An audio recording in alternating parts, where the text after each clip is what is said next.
You have found Authentic Business Adventures, the business program that brings you the struggles, stories, and triumphant successes of business owners across the land. We're coming to you locally and underwritten by the Bank of Sun Prairie. If you're listening to this on the web, if you could do us a huge solid, give a thumbs up, subscribe, and of course, share it with all your entrepreneurial friends. My name is James Kateman, and Authentic Business Adventures is brought to you by Calls on Call, Drawing Customers Business Coaching, as well as the Bold Business Book. But now I'm excited because this is all about real estate investing, which is something that I've dabbled in, we'll call it, on the commercial end. But I love talking to experts about it because in the end, it's freedom and it's kind of fun. So we have Mark Podolsky, the Land Geek, with us. So Mark, how are you doing today? James Kateman, pulse is normal, respiration's fine. Thanks so much for having me. Hey man, that's all good. So tell me, the Land Geek, tell us about what is the Land Geek? So basically what I do is I personally buy and sell raw land. All right. And then the Land Geek teaches people how to buy and sell raw land, but we do it for a specific purpose. All right. So my mission in life is to help people get out of what I call solo economic dependency, which means if you're not personally working, you're not making any money. Think if you have a W-2 job. Sure. If you're a freelancer, if you're a solopreneur, if you're a high income earner, a doctor, a lawyer, a dentist, right? Let's just pick on the dentist. Their hands aren't in someone's mouth. They're not generating any income. They have solo economic dependency and you don't scale. All right. So it's trading time for money. You're trading time for money, right? So essentially what I want people to do is learn from how I've gotten free. Mm-hmm. So I can work when I want, where I want, and with whom I want, and have your passive income exceed your fixed expenses. Start working because you want to, not because you have to. And James, when you're ready, I can actually walk you step by step through the model so you can do it yourself. That sounds great. So tell me, before we go down that road, I want to ask you, why land? I've heard people getting apartments. I've heard of commercial real estate property, I've heard of flipping houses and all this kind of stuff. Land, I got to say, you were the first person that I've ever talked to that has ever been so focused on land. And at first I'm like, oh, it seems so boring. But just tell us why you chose to go with land. Well, you're right. It is boring. You're not going to go see me on HGTV or the DIY network for Flip This Land. Look at this dirt. Pictures raw land. The after pictures raw land. You're absolutely right. And if you go to a RIA meeting, a real estate investment association meeting, 100 people in that room, James, you and I would be the only land guys there. 99 of them would be flippers, landlords, and wholesalers. So you're absolutely right. And the reason that no one talks about raw land in my model is that it's not sexy. All right. Right. So that's why. So what I like about raw land is that, I'm the kind of person that when something goes out in my house, I call it the handyman. Mm-hmm. So I have no interest in meeting contractors or subcontractors at a house to fix it because I don't know how much something should be or not. Right. Then it also doesn't scale. So I can't do deals. I live in Phoenix. I can't start flipping houses or doing fix and flips or landlording where I wouldn't feel comfortable with it in other states. I'd only have to be my general area and I'd be stuck. So land scales. I buy land all throughout the country and I don't have to see it. I buy it sight unseen. I'll walk you through how I do that. Yeah. And then what's great about land is that it's the only thing that lasts forever. Ted Turner has that great quote, buy land. It's the only thing that lasts forever. Styrofoam is a close second. It lasts a long, long time. But land's the only thing that lasts forever. So you're talking about this generational asset. Nothing to maintain, nothing to protect. You can't destroy it. You can burn it, but eventually it will grow back. No one's calling me at 3 a.m. saying, Mark, my land's leaking. Come fix me. Come help me.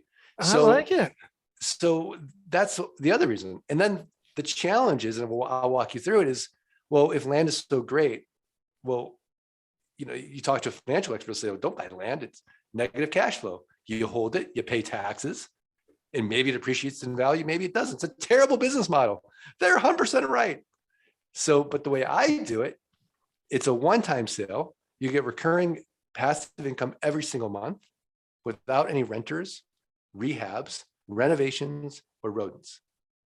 Oh, I like it. I like it. So tell me, how did you stumble upon this? Was this something that you saw somebody So had this idea, or is this just an epiphany? yeah, no. So let's rewind the tape to 2000. And I was a miserable, micromanaged 45-minute commute to work and back investment banker, Oh, specializing in mergers and acquisitions with private equity groups. all right. And it got so bad for me, James. I wouldn't get blues. So I wouldn't get the Sunday blues, All right. anticipating Monday coming around. I'd get the Friday blues, anticipating the weekend going by really fast and having Oh, to be back at work on Monday. all right. So my firm hires this guy. He's telling me that as a side hustle, he's buying up raw land, he's flipping it online, and he's making a 300% return on his investment. Well, James, I'm looking at companies all day long. And a great company, great, has 15% EBITDA margins or free cash flow. Right. Average companies, 10%. And I'm looking at companies all day long, less than 10%. So of course I don't believe him. I've got $3,000 saved up for car repairs. I go to New Mexico with him. I buy up 10 half-acre parcels at an average price of $300. I flip them online and they sell for an average price of $1,200, 300%. It worked.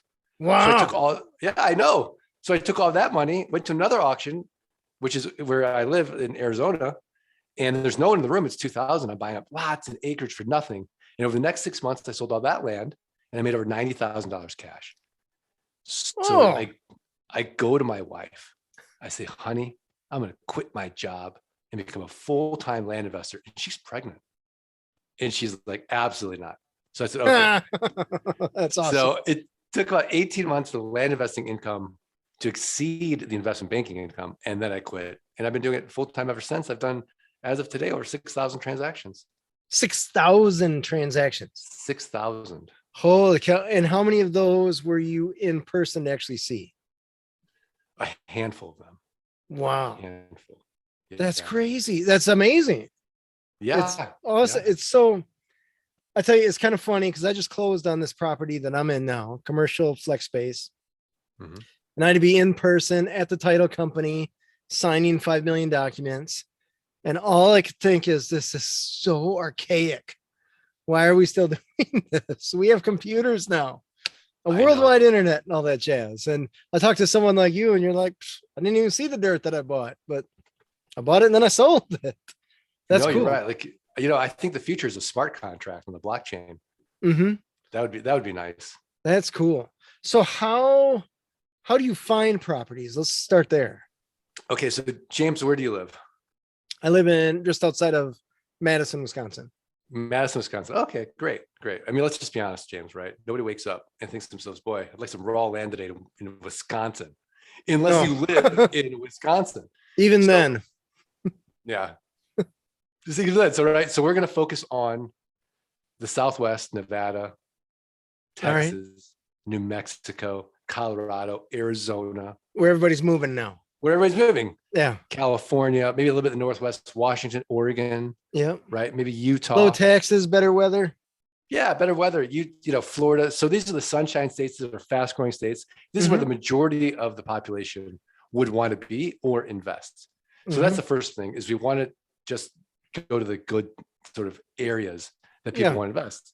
The second thing is that we want to find someone who's distressed financially and has no, what I would call, emotional attachment to that raw land. Okay. So I would assume, but let's say I got a list of people that own real property in, say, a county in Texas. And then I say, oh, there's James Cadman, lives in Madison, Wisconsin. He owes $200 in back taxes. So you're advertising these two important things to me. No emotional attachment. You're distressed financially in a weird way because you haven't paid your taxes. And as a result, the county treasurer keeps sending you notices saying, James, you don't pay your taxes. You're going to lose this property tax deed or tax lien investor. So all I'm going to do is look at the comparable sales on your 10-acre parcel for the last 12 to 18 months. I'm going to take the lowest comparable sale and we'll divide by 4. And that's going to get me what Warren Buffett would call a 300% margin of safety. Yeah. So I'm going to send you an actual offer on your property. So just easy numbers, The lowest comparable sale is 10,000. I'm going to send you an offer for $2,500. Now, All right. you accept it because for you, you're never going to go out and see that property again, and you owe back taxes. Now, in reality, 3 to 5% of people accept my quote unquote top dollar offer, but you accept it. So now I have to go through due diligence or in-depth research. I have to confirm you still own the property. I have to confirm back taxes are only $200. I have to make sure there's been no breaks in the chain of title. There's no liens or encumbrances. I have this whole big property checklist, and I outsource it to my team in the Philippines. All And I right. pay about $11, and they're connected to an American title company. Now, if I was investing 5,000 or more, then I would basically close traditionally through a title company. But during that research, I'm getting plat maps. I'm getting aerial maps. I'm getting satellite maps. I'm finding out what's compelling about the property, how close you are from services, what the roads are like, what the topography is like, is there legal access, ingress and egress? And so I'm getting this whole checklist. So everything checks out, and I buy the property from you for $2,500. Now I'm going to sell this property 30 days or less. And I'm going to make a cash flow just like a rental home. So I have a built-in best buyer. Do you know who it is? No. It's the neighbors. The neighbors. Oh. So I'm going to send out neighbor letters saying, hey, here's your opportunity. Protect your privacy, protect your views, know your neighbor. So oftentimes the neighbors will buy it. Now, if they pass, I'll go to my buyers list. My buyers list passes, I go to a little website you may have heard of. It's called Craigslist, 10th most trafficked website in the United States. I go to a smaller one called Meta or Facebook, buy sell groups and the marketplace. And then I'm going to go to the lands, landmodo.com, landsofamerica.com, landandfarm.com, landflip.com, landhub.com. These are platforms where people buy and sell raw land. But the way that I'm going to sell it is I'm going to make it irresistible. You can actually control this 10-acre parcel that used to be owned by the famous James Cademan. I wouldn't have said that, right? But you can own this 10 acres. All you have to do is put a $2,500 down payment. And then I'm going to make it a car payment. I'm going to say monthly payments of $399 a month for the next 84 months. So I'm going to get my money out on the down payment. And then I'm going to get a passive income stream of $399 a month at 9% interest over the next 84 months. I have to deal with any renters, rehabs, renovations, or rodents. And because I'm not dealing with a tenant, I'm exempt from Dodd-Frank, RESPA, and the SAFE Act, all this onerous real estate legislation. Yeah. So the game is, can we create enough of these land notes where our passive income exceeds our fixed expenses? And now that we're working because we want to, not because we have to. Clever. Oh, that is genius. So you're essentially self-financing it, but you're not as paid for with a down payment. Mm-hmm. That is just this side of genius. It's even better because it's 90% automated with software and inexpensive virtual assistants. Because we can always make more money, but we can't get more time. Right. Oh, that's cool. That is cool. So let me ask you, because I'm going to look at poke the holes, right? Sure. So let's poke. What is the longest time that you've had to sit on a piece of property that you just could not get rid of? In recent memory, 90 days. That's nothing. It took me 90 if I don't days sell to close. 30 days or less, I get antsy. anxious. Something's got to change. Yeah. All right.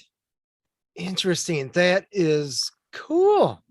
Yeah. So then let's say, how do you find the property? You got to look at all the dirt all over the country. No. So I don't look at it until somebody raises their hand and says, I want to sell it. Oh. So I'm going to go to the county assessor. Okay. And I'm going to get the real property list. So I get everybody that owns property in that county. Mhm. And then I'm going to do a scrub, let's say by use code. So it's VL for vacant land. So now I just have vacant land. I'm going to do one more scrub by assessor's parcel number, APN or subdivision, and kind of acreage. Because if I send an offer, the same offer to somebody with 40 acres as 5 acres, the 40 acre person is going to send me back glitter in the mail. So I want to make sure I've got my pricing matrix right. And then I'll send out my offers. All right. And when you send an offer, are you typically calling them up? Is it an email? No, it's all automated. I'm going to upload it to my software and it's going to send it out automatically. Oh, that's cool. Yeah. So software, so you're not licking stamps or anything like that. No stamp licking.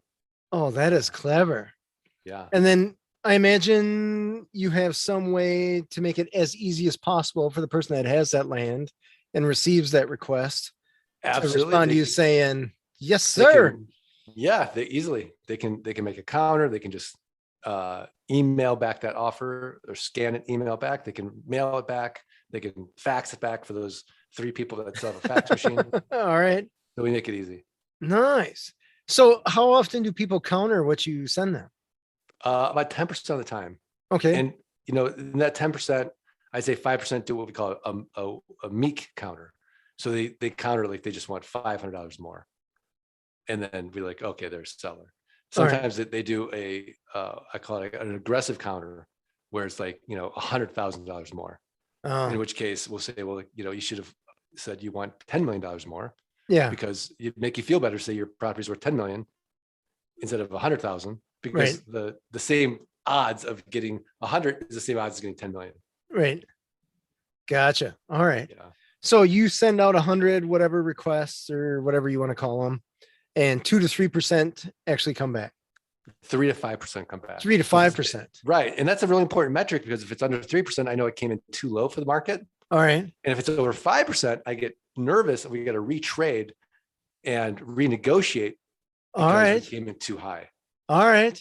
If it's over 5%. If it's over 5%, if everyone's saying, oh yeah, I'll take that, we're like, uh-oh, something's going on here. Oh, interesting. So even if you're like 5% still seems low to me.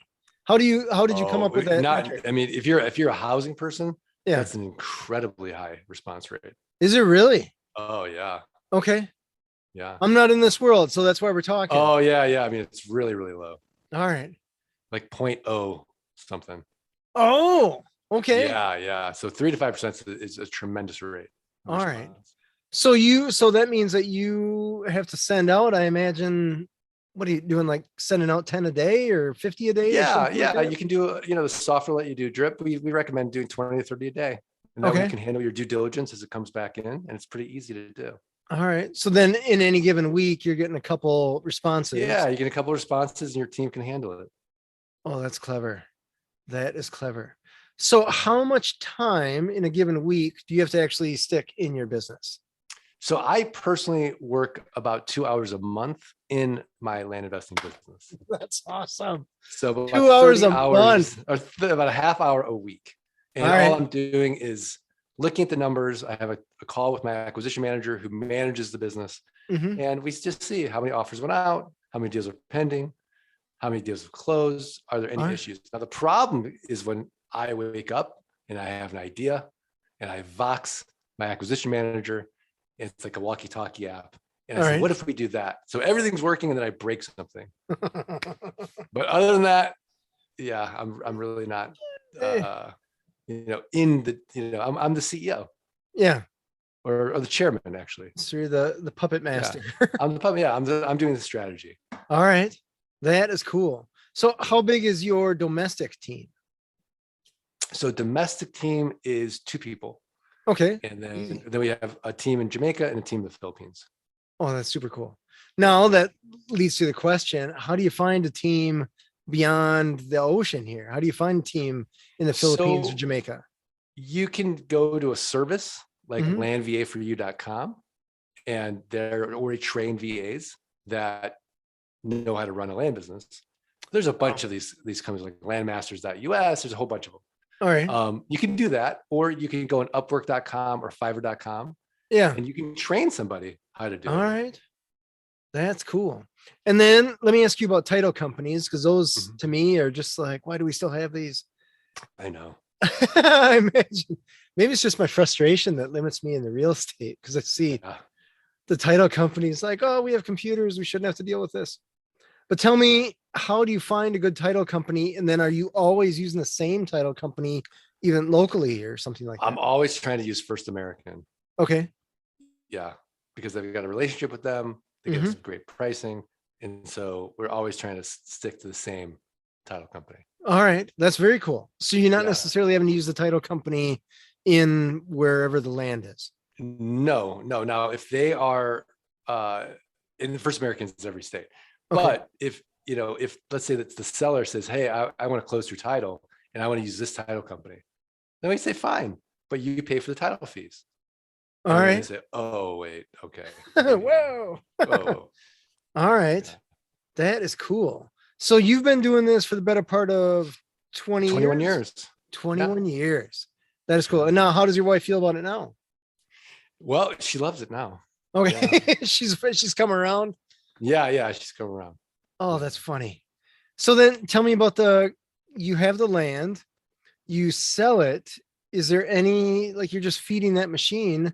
Who keeps track of the payments and all that kind of stuff? Is that software? So we Is use that software. Yeah. Okay. So we use a software called geekpay.io. It's a set and forget it system, All right. and it keeps track of all of it.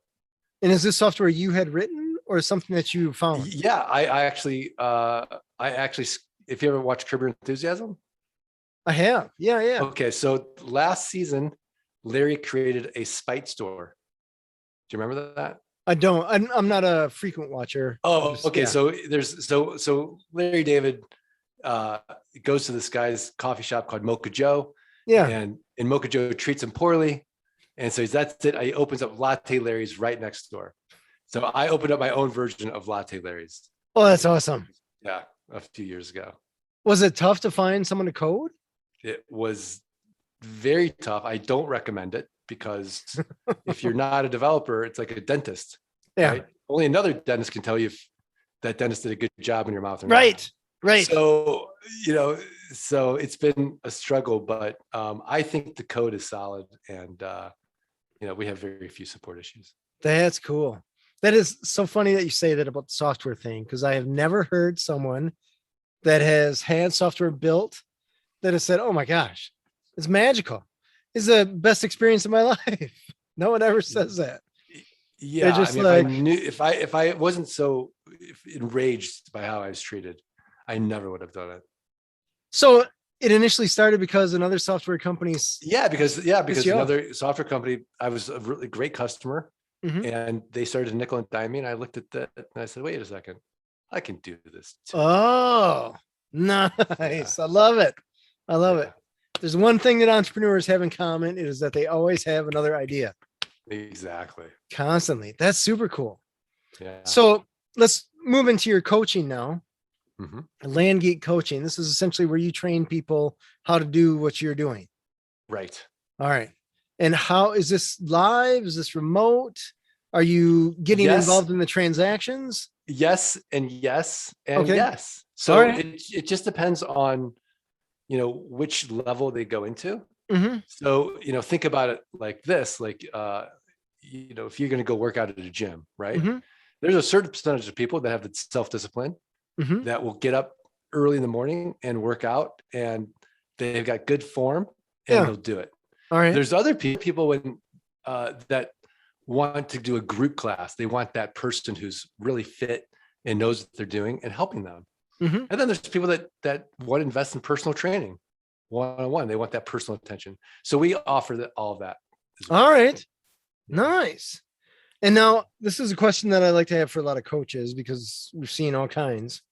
How many people that come into any type of coaching program that you have actually gone through the whole thing and been successful, knowing full well it's not expected to be 100%?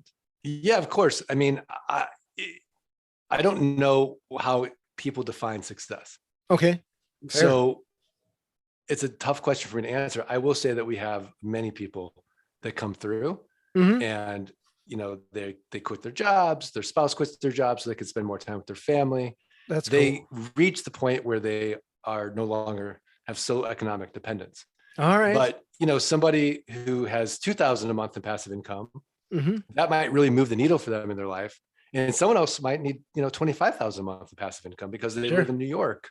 All right. And they're a high income earner and they want to replace their income. So it just all depends on that person and their situation. I will say though that people that do it, they do really well with it. That is cool. Yeah. That is cool. So if you had to do something different 20 years ago to that, with the experience that you have now, what are some things that you would have done differently back then that you learned over the course of a couple decades of doing this? Well, I would say that first thing I would have got a mentor. Oh, okay. Yeah, because it wasn't until I had a mentor.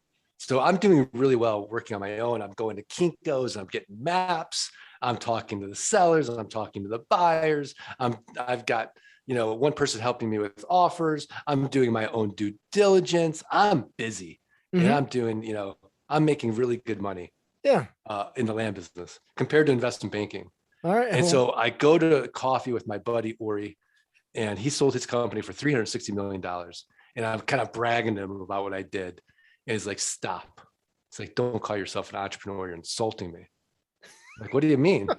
Like, you got yourself a better job than what you had. He's like, but it's still a job. He's like, if you die tomorrow, what happens to your family and the so-called land business? He's like, who's doing all the work? I'm Smart like, man. I am. So then he's like, you got to processes, your systems, software, you got to start delegating. And so that's what I would say from day one. If I had that mindset, like the E-Myth, like Michael Gerber, Yeah. that would have been great. I didn't have it. I had what Chris Tucker would call Superman syndrome. I'm going to do it all. I'm going to do it all. I can do it. Yeah, that is awesome. All right. Yeah. So then I imagine that was a light switch flip for you. And now you're like, oh, I'm going to change my approach. Well, now, I mean, my whole approach is I can always make more money. I can't get more time. I mean, I won't even park. If there's valet parking, boom, I'm saving myself time.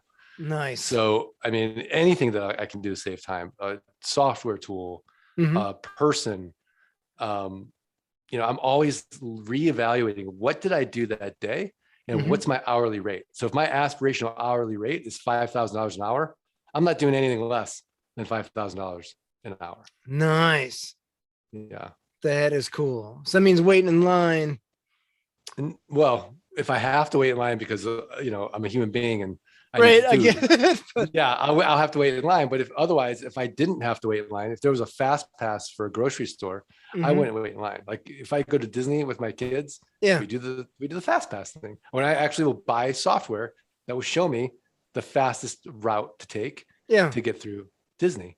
That's cool. Yeah. That's cool. Fast pass at a grocery store. You may be onto something there. I know, right? I would definitely do that. So, any kind of line or anything I can avoid to waste time. All right. I'll do it. That is cool. Or save time. So what is some advice that you would give to people that were looking to getting into real estate investing? Let's start broadly and then in land investing specifically. So I think broadly, you need to have the Zig Ziglar mindset. All right. Which means that if you'll do for the next 3 to 5 years, not 3 to 5 months, the next 3 to 5 years, what other people won't do, you'll be able to do for the rest of your life what other people can't do. So if you're really dedicated to total freedom, then you are going to be completely focused on doing the tasks that you have to do to get there and let go of the results. Right. Perfect. So that's what I would say is you have to have grit. All right. I'd give that advice for anybody to start any new venture, whether it's land, whether it's real estate, whether it's any kind of business, because you have to be comfortable being uncomfortable. You're not going to be great at anything at any one point in time. And I think that, any entrepreneur needs to have 3 things. They have to have belief, they have to have skills, and they have to have the traits. So belief is, I believe I can do this. If Mark can do it, and he's not a rocket scientist, clearly, right? I believe I can do this. Other people can do this. I can do this. That's number 1. Then you have to develop the skills, which is simple to do. You can get a mentor, you can get training, you can watch YouTube videos. It doesn't matter, but you start developing the skills. You get your reps and you start working in the land business. The more woo-woo part of it are the traits. All right. And right. So think about the traits of an entrepreneur. They have to be flexible. They have to be adaptable. They have to be collaborative. You have to be a person that other people want to work with. Right? If you're a tyrant, you don't have the traits to really grow. Now, we know people who are entrepreneurs that are famous tyrants. Yeah. But sure, I could argue that they probably got really lucky. They got their company public. They had such a great idea that they were paying their people so much to put up with them. Yes. That they couldn't do that. Yeah. So you and I are not Steve Jobs or. He was the first one that came to mind or second one that came to mind. Yeah. The guy was a jerk, but he could have been a jerk. Elon Musk might be a jerk. He's got a huge purpose. People who work for Tesla, they're saving the planet. So again, I'd say that's an edge case. most of us have to have traits where people want to work with us. And we also have the traits when things are tough, Mm-hmm. that we have that persistence, we have that grit, we have a certain amount of mindfulness and awareness Mm-hmm. that this too shall pass. There's that tolerance of discomfort, or arguably a desire for it, because we know that discomfort is probably growing pains, or should be growing Absolutely. pains if you're headed that direction. Yeah. I mean, think about your own life. Mm-hmm. I bet you the best teacher you had was the toughest. Probably, I would yeah. bet when you look back in your life, the things that you grew the most from were the Mm-hmm. times when you quote unquote were the most uncomfortable or quote unquote suffering. Right. But in the Very true. moment, you think, oh, this is terrible. And then you look back and like, oh, look how much I grew from that experience. You know, it's funny you say that, because I can remember getting fired from a job. And I got fired from a job because I had read an article in a magazine that said if you're not happy with your job, but you still like the industry, go after your boss's job. So I did that in a 20-person company. I went after my boss's job, and I was not shy about it at all. I was very open about it. And the guy whose job I was going after, he was kind of a drunk. So I'm like, this is going to be easy layup. But it turns out he's a drunk that likes to get drunk with the boss. So Right. I got canned from that job for attitude. And I remember that day, I'm like, I'm making you guys so much bank, and you guys are canning me. Like, this is the dumbest thing in the world you could possibly do. And I remember being so mad that day. But then I look back and I think, well, what if they didn't fire me? I'd still be in that crap job, not knowing that there's so much more opportunity in the world. I would have been content. I would have been cool making my $10 an hour or whatever it was I was making way back when. It was interesting. I'm like, that's one of the best things that could have happened to me. But at the time, I was ready to kill someone. I was so mad. You're just, because you feel like you received something that wasn't necessarily earned. Something bad had happened, right? So right. And the older you get, you realize there is no bad or good. No, it's just how we interpret it. Correct. It's not the facts, but the reaction to the facts. Right. Yeah, that's great. I love it. I want to shift gears a little bit to the land thing. Say we got someone who's flipping burgers or something like that, and you're like, hey man, you can have all the freedom, blah, blah, blah, blah, blah. All you got to do is get in this land thing. And he's going to be like, well, James, Mark, I have these 2 nickels and I can rub them together. How am I supposed to get started in this land investing thing? So can you tell me, is there a minimum dollar amount that people got to have sucked away under their mattress? Or is there a way to use other people's money or something like that? There's always a way. If there's a will, there's a way. I started with $3,000. My buddy Duran started with $800. We tell people to start with $500. That's $500. 500, because that'll get you your mailings out. Yeah. And then from there, because look, if I lock up a deal 25 cents on the dollar, there's someone else on the other end of that deal. I can wholesale it out 50 cents on the dollar. I can double my money. All right. So I don't even need to buy the property. I can just assign it over to someone like me. So I want to pause you right there. Can you explain that a little bit? Sure. So I send you an offer and you accept it for $2,500. I don't have 2 nickels to rub together. I can't close, but it's 25 cents a dollar. So I email a land investor and say, hey, I've got this property locked up for $2,500 and I'll assign it to you. Yeah. For $5,000 because I know that you sell it for $10,000. All right. And you didn't have to do a mailing. You didn't have to do any of the work. Yeah. I've got everything ready for you. You want to do it? Sure. I'll take it. All right. And is that like legalities and stuff like that? Is that crazy amounts of paperwork? Oh, or is no, not at all. It's 1 piece of paper. It's easy.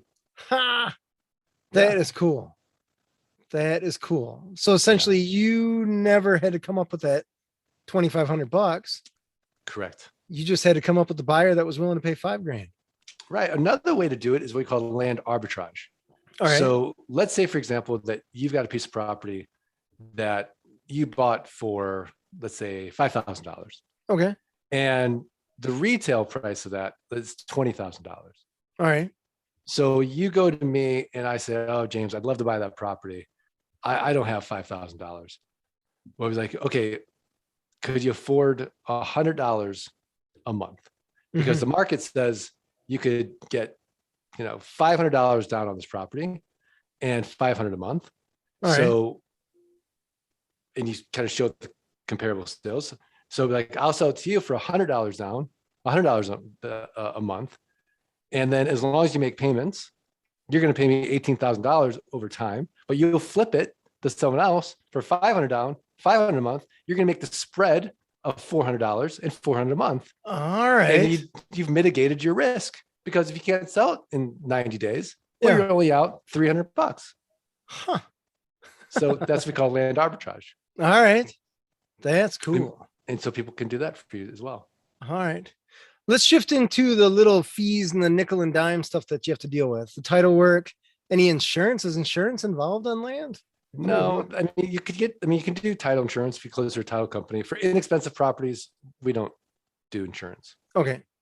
Yeah. All right. Because I mean, what are you insuring, right? But otherwise, your fees are going to be your typical title insurance fees, where they do nickel and dime. But there's not necessarily liability insurance or something like that on a big chunk of dirt. No, I mean, if you talk to an insurance agent, they're going to say, "Oh, what happens if somebody goes out there on their quad, they break their leg, they're going to sue you." So the way to mitigate that is, if you're a homeowner, you get an umbrella policy, general liability policy for an extra $1 million. Fine. The other way to mitigate it is do something called a land trust. So you go out on my property, you break your leg, and then you try to find out who owns the property. Well, it's in a land trust. No attorney will touch it because they can't find the owner. All right. Yeah. It's just this document that owns it's just this document. So where's the trustee? I don't know. All right. Interesting. Yeah. There's so much. It's sometimes I talk to people like you and I'm like, this almost seems too easy. It's simple. It's nothing worth doing in life is easy. Okay. Simple. Yeah, it's simple. It's a simple model, but nothing is easy. Okay. All right. So what are some of the pitfalls or complexities that people may run into that are just out there, and they'll probably eventually, after a few transactions, will find? Well, the first one is there's 3,007 U.S. counties. Where do you start? Oh, fair. Right. So, if we're in Madison, Wisconsin in the summer, and you're like, Mark, let's go fishing. Yeah. And you see there's 12 boats over on this one bank, and they're catching fish left and right. And then there's one other boat way out on the other side. And I say to you, well, let's go to that other boat way on the other side. There's less boats there. Yeah. And you say to me, but Mark, those guys are catching all the fish. That guy's drinking beer and not catching anything. So when you first start land investing, you want to go where the other land investors are, because definitively there's deals there. All right. It's very counterintuitive. So that's the first pitfall, is knowing where to go. The second one is you never want to overpay. You've got to do your research and know your comparable sales and be able to divide by 4. So that's the second pitfall. The third one is getting scared. You buy a piece of property and now you stop your mailings. You stop your deal flow. Now you're like Chick-fil-A without chicken. So if you want to be in the land business, then you need to constantly be buying land. So oftentimes newbies will buy, stop their mailing, stop their deal flow, and try to sell first. It's a huge mistake, because once they sell the property, which is, I've done this 6,000 times, I've never been stuck with a piece of property, they all sell, then it takes you another 6 weeks. You lost 6 weeks of time of deal flow. Oh, you got to keep that funnel full. You got to keep that thing going. All right. Another pitfall is in due diligence. First of all, we never tell you to go buy in Pennsylvania, Ohio, or New Jersey, but these are areas that could be industrial areas where there's Superfund sites. So you have to go to a site like EPA.gov to make sure you're not buying it in a Superfund site. What is a Superfund site? Superfund site is a environmental cleanup hazard. Oh. So it can cost millions of dollars. All right. To fix. Now, that is a hot potato you don't want. Okay. That's a hot potato you don't want. So absolutely. So you make sure there's no environmental issues. Gotcha. Yeah. But it's really rare in the Southwest, Northwest, California, Florida. Sure. But still, it's something you want to be aware of. But I would say the biggest mistake I see people make is stopping deal flow. All right. You got to just keep that pump pumping. Yeah. All right. Yeah. Has there been, because this is a volume business. I mean, so $300 a month of passive income really doesn't move the needle for most people. Right. So you got to be doing deal after deal after deal. Mm-hmm. To once you get to say 10,000 a month of passive, for most people, that's going to get them free. All right. That's cool. Yeah. 10,000 a month. That's a common number for a lot of entrepreneurs to aim for. Right. Yeah. That's cool. Is there, for as far as finding the land opportunities and stuff like that, the majority of the stuff that you're going after is people that owe back taxes and something like that. So it's not going to be something that you find on, oh my gosh, my mind is blank about the real estate. Like The like the MLS or MLS. That's what I was thinking of. Yeah. Yeah. So it's not necessarily on the MLS. We don't want deals where there's brokers involved. All right. Because they're already selling at retail. We want to find people. Imagine if I sent you an offer 25 cents on the dollar for everything in your garage. Yeah. Right. You'd probably I might take you up on a lot of it. Right. Exactly. So it's the same thing with the land. Gotcha. They're not going to do anything with it. Gotcha. Okay. So it's just a random, hey, if you're interested, here we go. Exactly. That at this cool. price. So we don't want to be in the negotiating business either. A housing guy is like, I'm interested in buying your house. Well, I'm interested in selling my house. What's your offer? So now we're in a negotiation. Again, that takes time. All right. So I want to see an actual offer. This is a take it or leave it for the most part offer. My gosh, this is so clever because I think now when I'm thinking about real estate, I'm like, with a house, you don't know what's behind the sheetrock. When you buy that house, what has been done to it, what's not been done, code, water leakage, electrical issues, sewer, blah, blah, blah. All the stuff with dirt. It's dirt. As long as no one put their nuclear waste on it, you're probably okay. Exactly. That is so clever. That's so clever. Now that we're talking, I can't believe other people haven't done this or aren't doing it. Yeah. And it's so funny because I'll be on other podcasts and people say, well, look, Mark, if it's so great, why are you teaching other people how to do it? And so it's a fair question, right? And so the reason is that the market's massive.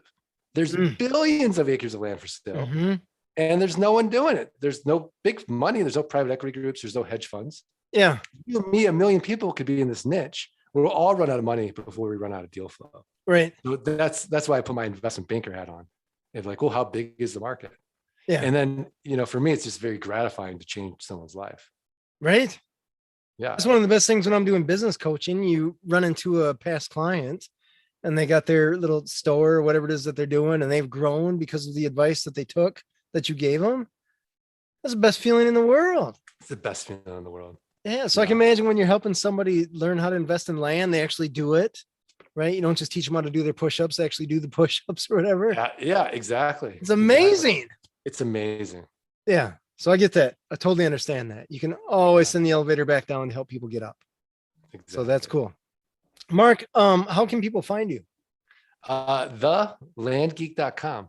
TheLandGeek.com. TheLandGeek.com. It couldn't be any easier than that.